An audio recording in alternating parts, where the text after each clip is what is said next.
All right, step into my office. Grab a seat.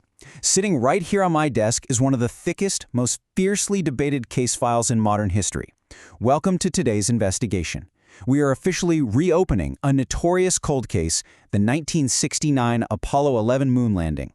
We're going to meticulously comb through a conspiracy theory that has somehow endured for decades.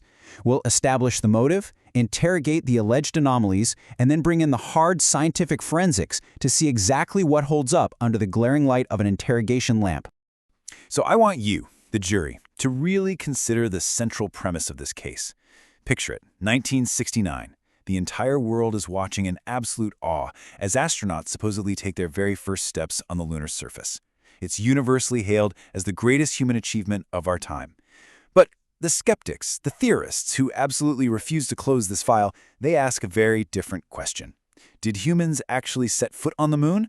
Or was this whole historic event just a highly produced movie shot in some secret Hollywood studio? It's a staggering accusation, right? But to understand why someone would even suspect such a massive orchestrated deception, we have to start where every good detective starts. We need a motive. Why fake it?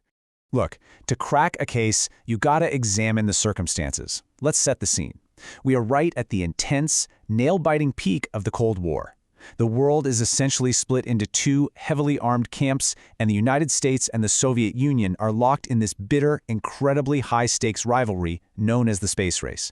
And make no mistake, this wasn't just about science. This was about proving whose ideology and whose technological prowess was superior. Theorists argue that the United States was utterly desperate to beat the Soviet Union. The pressure coming from the top down was, well, astronomical. And that sheer desperation? That leads us straight to our alleged motive.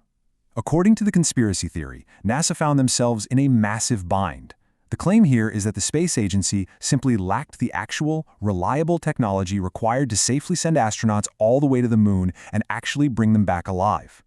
Facing the devastating prospect of losing the space race, theorists argue the U.S. government made a drastic, unthinkable choice. They decided to fake the entire achievement.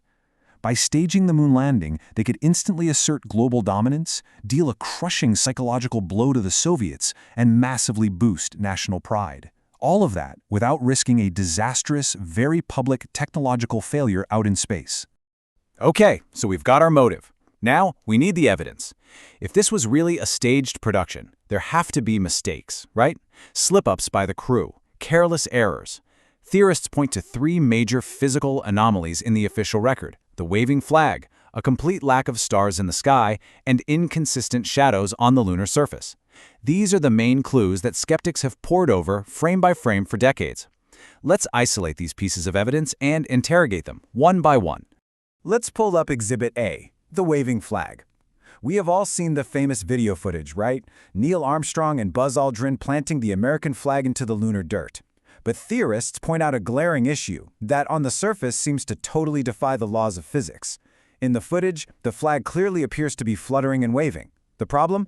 As we all know, there is absolutely no atmosphere on the moon, zero wind. So, the detectives working the conspiracy angle are asking, how can an American flag wave in a dead vacuum? To them, this is a dead giveaway of a terrestrial breeze blowing right through a soundstage. Next up, check out the sky. In the photographs taken by the astronauts, the sky is pitch black. There isn't a single star visible. Skeptics argue that without an atmosphere to scatter the light, the stars out in space should have been brighter and more visible than ever before. So why hide them? Furthermore, theorists analyzing these crime scene photos noticed something else that didn't sit right. The shadows cast by the astronauts and their equipment appear to fall in different, intersecting directions. On the moon, there should only be one light source, the sun. Theorists claim these inconsistent shadows are the smoking gun, proving the presence of multiple studio lights illuminating a fake Hollywood set. Okay, so if we are supposedly looking at a Hollywood set with studio lights and a fake starless sky, who was running the show? Who had the cinematic genius to pull off literally the greatest visual hoax in human history? Answer the prime suspect in this conspiracy sub-theory, acclaimed film director Stanley Kubrick. At the time, Kubrick was fresh off the immense, groundbreaking success of his visually stunning masterpiece, 2001: A Space Odyssey. Theorists allege that the government, seeing just how hyper-realistic his space visuals were, secretly hired Kubrick to direct the fake landing footage. It's a pretty compelling cinematic twist to our mystery, you gotta admit. A rogue, visionary director crafting reality for the government. But here's the thing. A good investigator relies on hard forensics, not just cinematic suspicion. Let's stack these claims up against actual scientific truth. That waving flag? Yeah, it wasn't wind. The astronauts were physically twisting the pole back and forth to dig it into the highly compacted lunar soil. And there's a horizontal rod running across the top holding the fabric up in the vacuum. And the missing stars? That's just basic photography. The super fast exposure time needed to capture the brilliantly lit, white-suited astronauts in the glaring lunar daylight simply wasn't long enough to capture faint starlight in the background.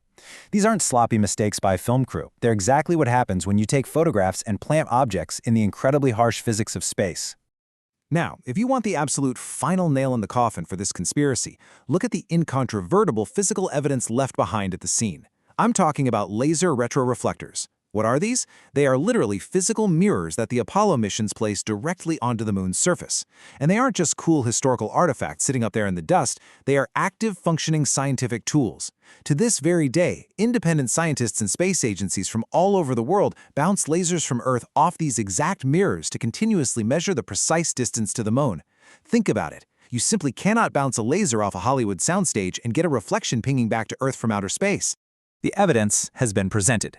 We've examined the intense Cold War motive, we've thoroughly interrogated the waving flags in the starless skies, and we've analyzed the hard physical reality of those retroreflectors.